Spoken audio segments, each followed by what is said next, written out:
We're in for a treat this morning because we are catching up with comedian Rory Scovel. Yeah, he's best known for his work across TV, film, and the stage as well, with projects like I Feel Pretty and Those Who Can't. Well, now he is releasing his 5th stand-up special titled Show Must Go On. Rory, good morning. Yeah, thanks. Good morning. Thanks for having me. You know, I think a lot of people, they see these stand-up specials and they think, oh, this must be great. You just go out, you talk for a while, you get some laughs, and boom. Yeah. But talk about what goes into making one of these specials, because you've got all this material. How do you figure out what you're going to do? Yeah, I think especially the most terrifying moment is kind of what I've just stepped into now, having put the special out and starting over. And so it's like, all right, what do I want to talk about? What do I think is funny? What do I think will work? And so, yeah, you try it out. I like to improvise in my shows and see if I find any jokes in there and see if it's relatable, see how people respond to it. And if they do, it's like, all right, maybe there's something there to, like, I don't know, really latch onto and try to construct and build and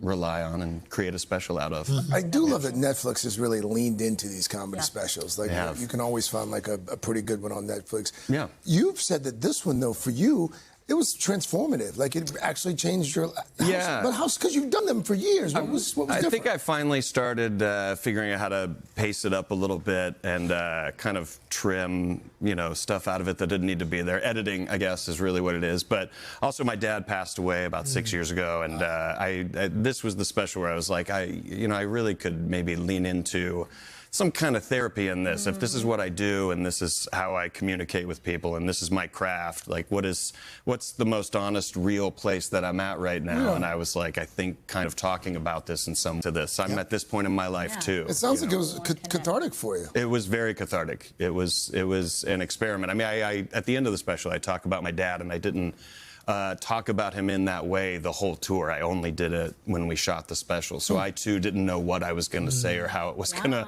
go. I just wanted it to come out. And, I came out the other side feeling much better. What do you think he would have thought of it? I couldn't tell you what he would have thought about the sentimentality of it, the vulnerability of it. I think he probably, that sort of honesty, I think he would have shed some tears. But I ultimately think all of it he would have found very funny. So I think that's what makes your comedy so smart. And I don't know if a lot of people know about this, but you actually had a 10-night residency last year, and each of these 60-minute sets fully improvised. That's 600 minutes of you just kind of riffing, coming up with things. It's one thing to do a little bit of crowd work. How do you do that for an hour? I don't really know. I sort of thought I'd lose my mind by the 6th or 7th show, but it was just so much fun, like going on stage, the freedom of being like, let's just talk about what it feels like to, be in the room and feel everybody, and what does it feel like the topic should be. I also had musicians with me, a different musician every show, improvising, their instrument while I was improvising the set. And we filmed them all, so at some point we're going to probably put them out on YouTube and show people. But it was awesome. It was a really cool experiment to do. And I got to say, it doesn't work without the audience showing up, being supportive of it, as opposed to being wildly exactly. If they're building the pressure, or they're wildly skeptical.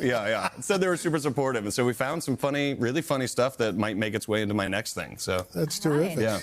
Speaking of terrific, Rooster was just one of the great gems of this year. Yeah, nice. And already renewed.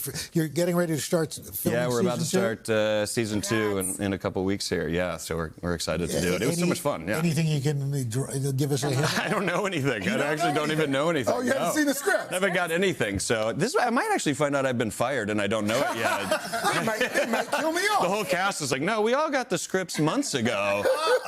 So I don't know anything yet, but I fully expect to have just as much fun as I did on the first season. I think that's why people liked the show. I mean, it's obviously Steve Carell, who's incredible and so fun and so nice, but I think you can tell the cast is enjoying themselves and having fun making it. The chemistry's great. Yeah. Rory, thanks so much. It's great having you here. Guys, I appreciate this so much. Very cool. Thanks. And don't forget, you can catch his special, Show Must Go On, out right now on Netflix. Hey, thanks for watching. And don't forget, you can catch the Today Show every morning on NBC, or take Today when you're on the go. Just follow the Today podcast on Apple Podcasts, Spotify, or wherever you listen.